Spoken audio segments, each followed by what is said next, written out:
Halo, salam arsitek pintar. Kita lanjutkan dari video-video sebelumnya mengenai rumah roboh. Kali ini kita akan menganalisis kenapa sih bangunan itu roboh. Juga melihat dari beberapa kasus di kejadian sebelumnya di tahun-tahun yang lalu. Nah, apakah ada kemiripan atau tidak? Simak videonya. Nah, sepertinya di sini masalahnya. Anda lihat, bayangkan sunduk dengan ukuran kecil ini ternyata sebagai sambungan. Hai, salam arsitek pintar. Keren, bos. Detik-detik kejadiannya seperti ini. Nah, lihat.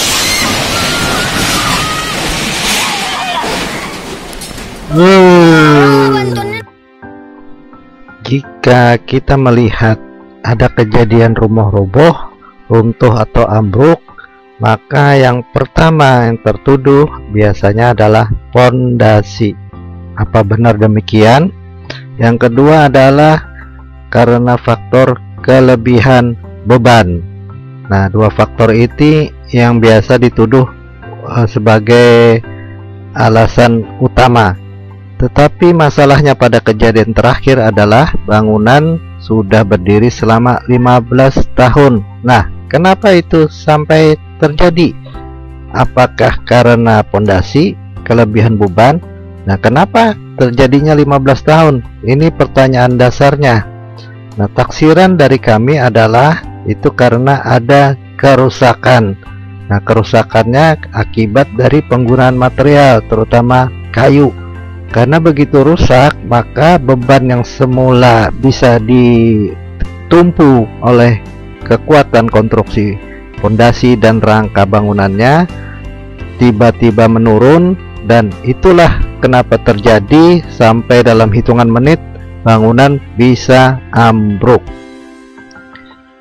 Seperti kita ketahui, bangunan di tanah rawa biasanya terlihat seperti ini dengan konstruksi tiang kayu. Nah, dia berdiri di atas tanah-tanah rawa yang berupa daya dukung tanah lunak. Kemudian rangkainya dari mulai pondasi, tiang, lantai, dinding sampai atap itu dari konstruksi kayu. Nah, masalahnya apa? Masalahnya seperti ini. Nah, kebanyakan ada yang memaksa dengan meningkat rumah atau membuat bangunan rumah secara bertingkat seperti ini. Nah, bagaimana kondisinya, bebannya dan sebagainya? Nah, kita lihat, maka ternyata ada kejadian nih, ada bangunan yang runtuh, nah ambruk seperti ini, atau beberapa tahun sebelumnya ada kejadian seperti ini. Ini bukan lagi miring, tapi memang roboh atau hancur seperti ini. Nah, apakah ini sama dengan kasus yang beberapa hari terakhir? Kita coba lihat masalahnya. Nah, biasanya bangunan bertingkat yang biasa roboh itu karena bertingkat, dan penggunaannya adalah karena ada penggunaan tiang kayu di sini.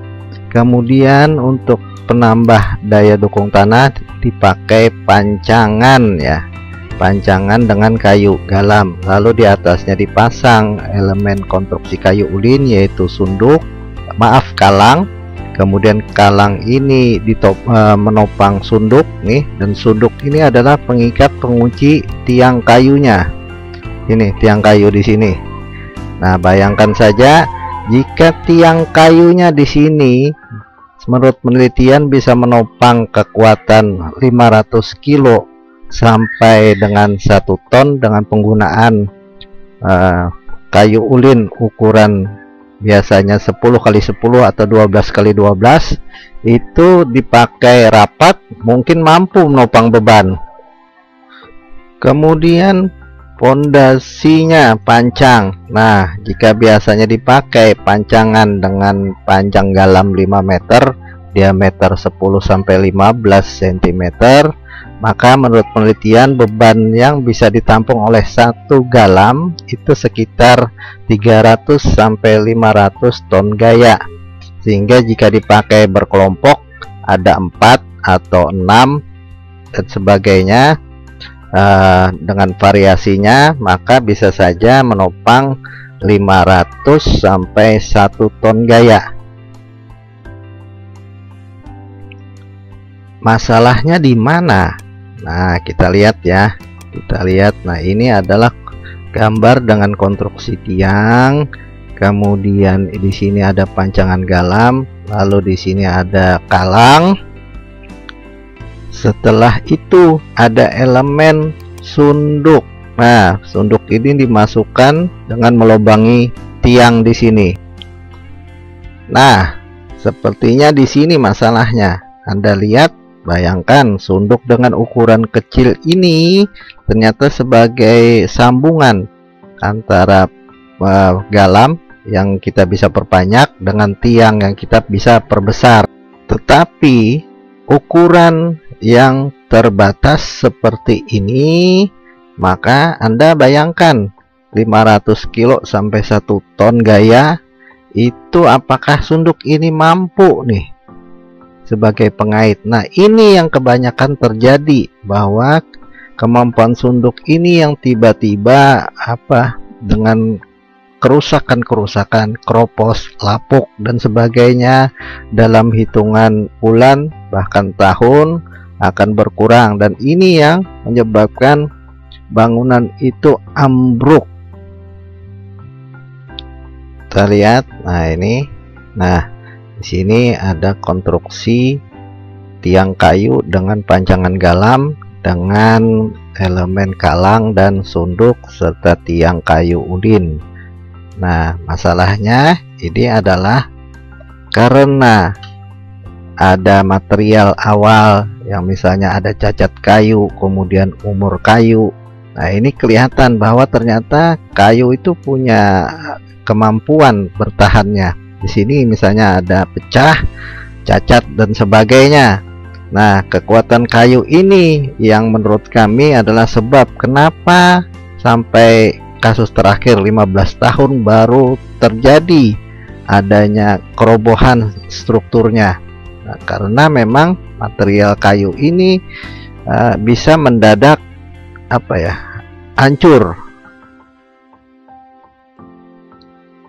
Berikutnya adalah begitu kita melihat bagaimana konstruksi tiang kayu dengan sunduk kalang dengan pancangan galam itu, maka biasanya di lapangan disusun rata dengan jarak kisaran 90 sampai 120 cm atau biasanya sekitar 1 meter ya.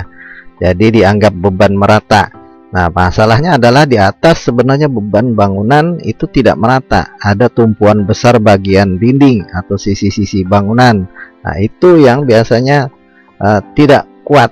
Nah, data ini didapat dari foto musim kemarau. Jadi kami sempat memoto di bawah rumah kering, dan ini kelihatan. Nah, ini masalahnya seperti ini. Satu adalah susunan sunduk yang tidak rapi, jadi sunduk galamnya. Kenapa? Karena saat pengerjaan dulu itu adalah dengan kondisi berair, di bawah air, jadi sulit untuk mendapatkan posisi rapi.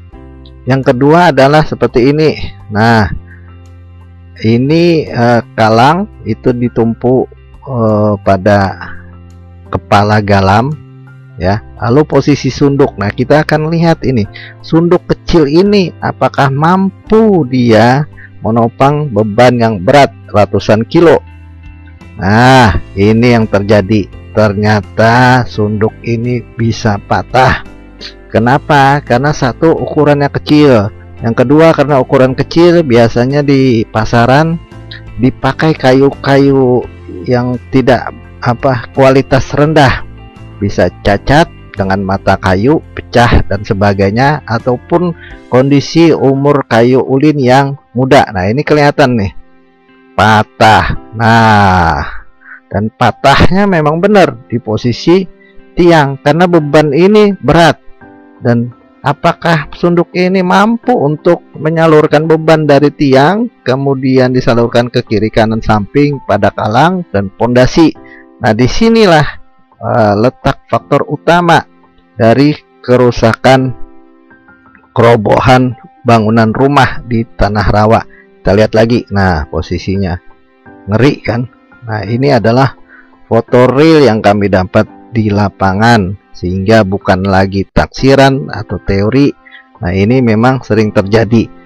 Nah, masalahnya adalah begitu satu bagian saja, satu tiang sini saja yang patah. Nah, kita akan melihat beban di atasnya.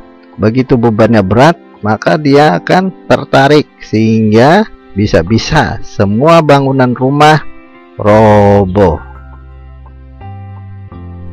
Demikian analisis kami terhadap kejadian bangunan rumah yang roboh, dan kondisinya adalah di atas tanah rawa dengan daya dukung tanah lunak. Nah, faktor utamanya adalah seperti ini, pondasi. Mudah-mudahan benar. Jika salah itu adalah murni dari kekurangan kami. Semoga video ini bermanfaat. Salam arsitek pintar. Halo, salam arsitek pintar. Ketemu lagi pada beberapa video kami untuk mahasiswa arsitektur, praktisi, dan akademisi konstruksi bangunan gedung. Berisi ilmu struktur bangunan, lalu trik desain, latihan gambar 2 maupun 3 dimensi, serta lainnya. Tonton video dengan seksama dan semoga manfaat. Terima kasih.